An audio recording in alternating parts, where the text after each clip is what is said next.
माँ ने सिर्फ एक गिलास पानी मांगा और मैं उसे बचा ना सका। रात का आखिरी पहर था। शहर सो रहा था मगर इमरान जाग रहा था। अस्पताल के कॉरिडोर में कुर्सी पर बैठा वो अपनी माँ का हाथ थामे दुआ कर रहा था।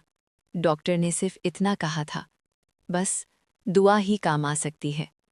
इमरान को याद आया, वही माँ जो रोज़ सुबह उठकर उसके लिए दुआ करती थी, वही माँ जो भूखी रहकर भी कहती थी, बेटा तुम खा लो, मुझे भूख नहीं।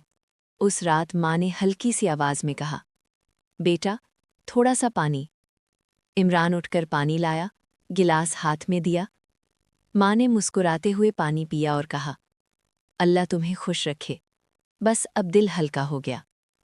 वही आखिरी गिलास पानी था।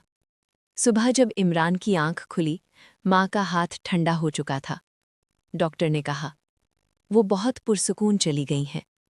आज इमरान के पास पैसा है, घर है, इज्जत है, मगर जब भी पानी का गिलास उठाता है उसके हाथ कांप जाते हैं और वो सिर्फ एक बात कहता है, अगर माँ जिंदा होती तो मैं अपनी हर सांस उस पर कुर्बान कर देता।